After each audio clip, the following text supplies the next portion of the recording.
If you're a parent, you're probably familiar with the term gentle parenting. Some of us try and practice it. Maybe you're in the middle of trying to practice it right now. Well, there's a mom online who's creating some buzz about what it should mean. Yeah, well, gentle parenting, it's acknowledging and validating your child's feelings to help them feel understood. But I think, sometimes it does get a bad rap for being too soft, right? Well, there's a mom who is on TikTok, and she says it's okay to gentle parent and have a bit of tough love too. Take a listen. No, baby, this is mommy's lunch. You just ate lunch. You may not have mine. I am not interested in sharing. Why? Because I don't want to, and I'm hungry. I haven't eaten yet. You ate breakfast and just had a snack.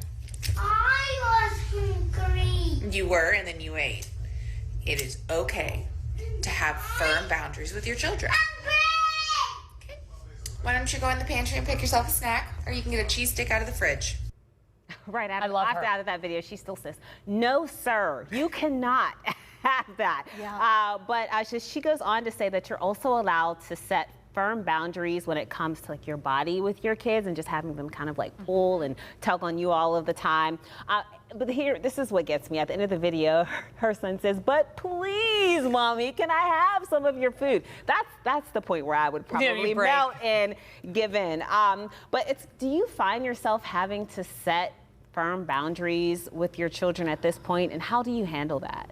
Oh, Yeah. I just deep sighed. Yeah. I do a whole saw every time I have to do it. I definitely set boundaries. I think it depends on their age, because I think that it's a level of understanding. If you're parenting a kid who has no idea the situation at hand and is going to repeat behavior simply because they're too young, I don't necessarily think that's effective for any party involved. Right. Nor, again, my daughter is 6 years old, so yes, I will say, I need everyone to back up. I need you to just back up and give me just a little bit of space. I need a little bit of room. There is such thing as being overtouched, but I don't think that parenting a kid who's just too young to do it is, like I said, I think it's a waste of time a lot of the time. I think that kids need to be mature enough to know what you're talking about. Yeah.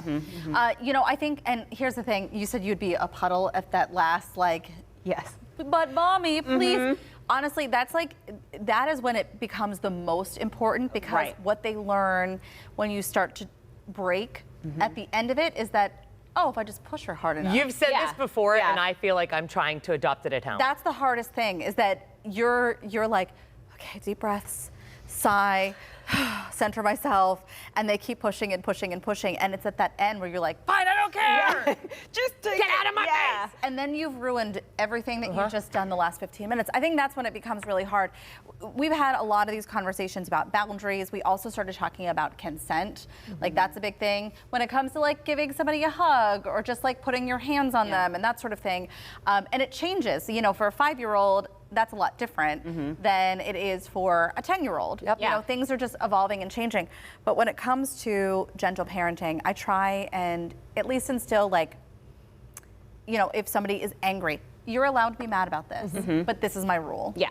This was what the rule that we have set. You're allowed to be upset about it, but it's not going to change because you're mad. And and Logan, he just turned 1, and he is just now understanding what the word no means. Oh, yeah. And he doesn't like No. And that little lip just pokes out, and I on the inside, I'm crumbling. Yeah. But I'm holding my no on the outside, and it's hard, but I know it's the right thing to do, because he has to learn no. Yeah. Because he could put himself in some very dangerous situations, and that's what I keep telling myself. That's a good age Yeah. though with the no too, because it's the you're still in the distract them stage. It's like they start to cry and you're like, what's this? It's a red block. Right. That looks like fun. Let's go play with the red block. Okay. I missed that. Bring that back. Still to come on Talk Pittsburgh. Oh, baby. They may not need advice on gentle parenting just yet, but maybe on when to size up in diapers. Boaz and his wife, Brooke, and their new baby are joining us next. Oh, we've been waiting, and there are certain songs that you will always associate with spending some time in the sun. We're hearing what jams remind you of summer. Stay with us.